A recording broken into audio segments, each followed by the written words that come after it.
네, 여러분 반갑습니다. 생활 스포츠 지도사 2급 한국 체육사 과목입니다. 자, 한국 체육사는요, 한마디로 표현하자면 사회적, 시간적으로 일어났던 일들을 정리하는 것인데요. 그것들의 신체 활동 또는 체육, 그리고 더 나아가 스포츠, 이런 것들이 어떻게 변화되고 있는지에 대해서 알아야 되는 학문인 거죠. 비교적 다른 과목에 비해서 점수를 좀 쉽게 받을 수 있다라고 이야기들 하고 있는 과목이기도 하고요.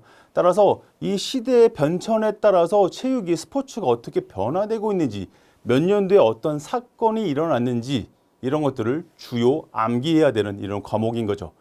상대적으로 항상 난이도는 중 또는 중하를 유지하고 있는 항목이기도 합니다. 자, 그러면 들어가겠습니다. 한국 체육사의 의미부터 들어가야 되겠죠. 자, 체육사의 정의 그리고 의의가 무엇인가부터 정리를 해야 됩니다. 17년도와 22년도 기출 문제고요. 체육사의 정의, 사회적, 시간적 변화에 따라서 나타나는 스포츠 또는 신체활동, 놀이, 이것들, 더 나아가 체육과 스포츠까지도 연관되는 이런 관련성을 탐구하는 학문이다라고 할 수 있습니다.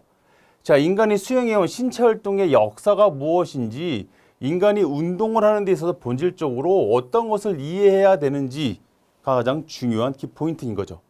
현재 체육 상황을 인식하여 장래를 현명하게 통찰하기 위한 역사적 학문이다라고 할 수 있습니다. 자, 체육사의 16, 17, 18년도 기출 문제고요. 체육과 관련된 과거의 사건을 파악해야 된다. 그리고 그것들을 이해해야 된다라는 것들이죠. 따라서 과거의 사실을 통해서 현재 어떤 근거를 어떻게 이야기할 수 있는지에 대한 것들을 이야기하는 것을 말하고 있습니다. 자, 그럼 한국체육사 연구 대상은 무엇일까요? 16, 17년도 기출 문제고요. 사실상 현재 잘 나오고 있지 않는 시험 범위이긴 합니다. 자, 연구 방법론, 어떤 연구 방법, 현황 이런 것들을 분석하는 게 방법론이죠. 그리고 스포츠의 문화라는 것들이요. 각 시대, 어떤 시대에 어떠한 체육의 흐름이 변천을 하고 있는지에 대해서 알아야 되는, 그리고 따라서 스포츠를 통한 문화, 현상 등을 이해하는 것이 바로 스포츠와 문화이죠. 그리고 스포츠와 유사 행위가 있습니다. 각 시대의 신체 활동, 전통 놀이, 무예, 스포츠 등 이런 것들을 알아야 되는 것인데, 이것들이 명확하게 구분 지어지는 해가 있는 반면에 명확하게 구분되어지지 않는 이런 시대도 있다라는 것들을 우리가 알고 있어야 됩니다. 자, 스포츠와 사상이에요. 사상이라는 것은 어떠한 인물이 스포츠에 대한 사상을 논하는 것이죠. 그래서 각 시대의 인물과 관련된 체육 사상가 또는 사상 및 건강 또는 종교까지도 연구를 하는 학문입니다. 스포츠와 정치, 각 시대의 정치의 흐름에 따라서 스포츠가 어떻게 바뀌고 그에 대한 정책이나 제도 등이 변화하고 있다는 것을 의미하고 있는 것이고요.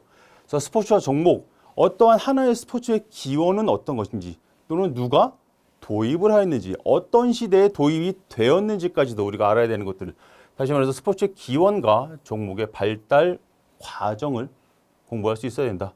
그리고 스포츠와 단체, 이러한 기원과 종목으로 발달된 과정이 다시 말해서 이러한 단체가 만들어지고 그 단체에서 그 종목들을 케어할 수 있다는 것을 이야기하고 있습니다. 따라서 스포츠와 단체는 각 시대의 스포츠 발전에 기여하는 단체 등이 어떤 것이 있는 것인가, 몇 년도에 설립이 되었는가까지도 우리가 알고 있어야 되는 이런 연구 대상이라고 할 수 있습니다. 자, 이런 것들을 기본 골자로 머릿속에 넣고요. 자, 체육사 연구 영역은 무엇인가요? 한동안 안 나오다가 최근 22년도에 나왔습니다. 다 통사적, 세계사적이에요. 전반적으로. 그렇다면 그 다음은 어떤 시대, 그리고 또 중요한 것들은 어떤 지역에서 연구를 하였는가라는 것들이죠. 좀 더 내로다운해서 그것들은 개별적으로 또는 특수적으로, 그렇죠? 어떠한 서민이, 양반이 어떠한 계층에서 이런 것들을 하였는지까지도, 또는 누가 어떤 말을 하였는지, 어떤 정책을 펼쳤는지까지도 연구할 수 있어야 된다. 연구하고 있다라는 것들.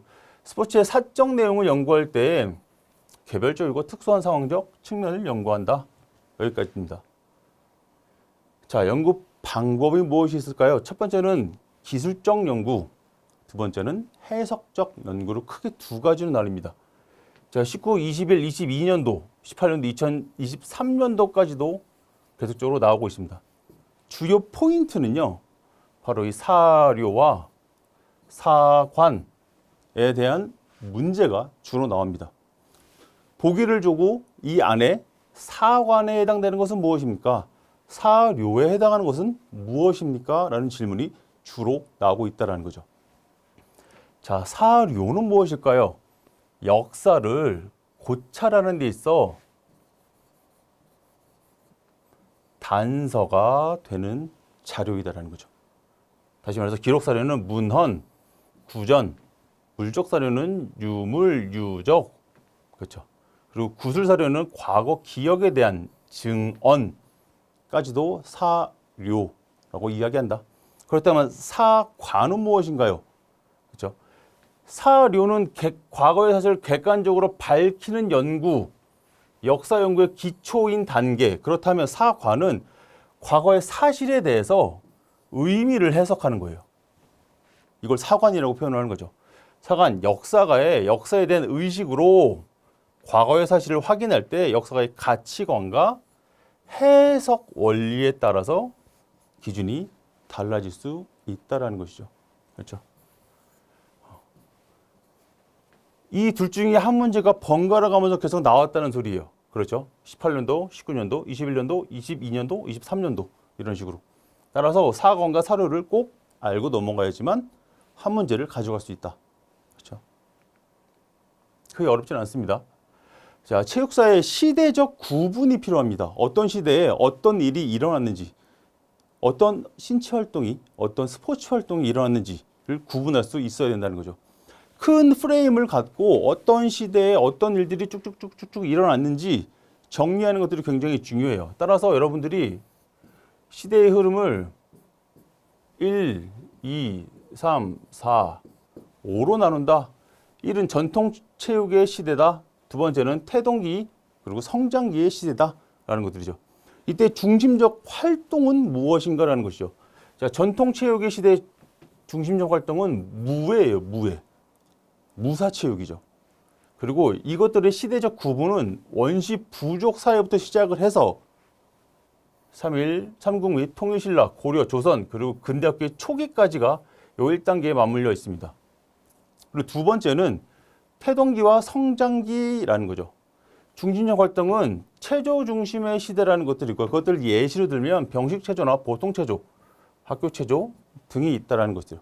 그렇다면 이것들을 어떤 시대에 했냐라고 했을 때는 근대학교의 초기를 넘어서 중기부터 시작이 됐다. 그렇죠? 경술국치, 다시 말해서 한일의 병합이 되는 시기를 이야기하는 거죠. 이때 학교체조, 교수여목, 경기단체의 결정이 초기에 이러한 태동기와 성장기에 들어가는 것이다. 그리고 중심적 활동은 바로 체조 중심의 시대라는 거죠. 자, 3, 4, 5번을 넘어가겠습니다. 3번째는 융성기예요. 잘라서 이렇게 구분을 지어야 되겠죠. 중심적 활동은 스포츠가 중심이 돼요. 그리고 유희 중심의 시대가 되는 것이죠.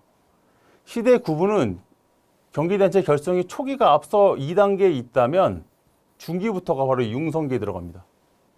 그리고 2차 세계대전의 초기가 걸쳐 있죠.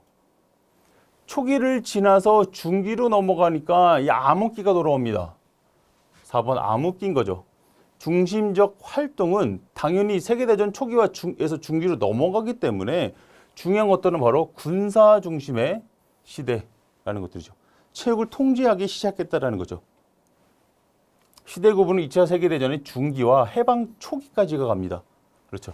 이 시대 구분은 항상 걸려 있겠죠. 중간에 이런 식으로. 그럴 수밖에 없다는 거죠. 그렇죠. 다음 5번째가 발전기입니다. 마찬가지고 발전기는 현대 체육의 활동의 시대라고 이야기할 수 있어요.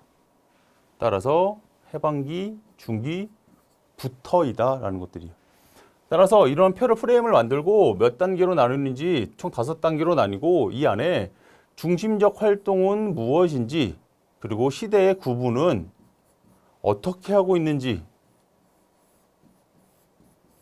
이런 식으로 나눌 수 있어야 된다. 이게 정리가 된다면 한국 체육사라는 것들이 아주 큰 틀에서 맥락을 잡을 수가 있다는 걸 알 수 있죠. 그렇죠. 자, 1과 복잡하지는 않았지만 머릿속에 구조를 잘 넣어야 되는 이런 과목이 이런 해당되는 챕터가 되는 것이죠. 제가 여태까지 말씀드린 것들 머릿속에 잘 서랍 정리를 하셔서 차곡차곡 잘 쌓아 나가시길 바라겠습니다. 수고 많으셨습니다.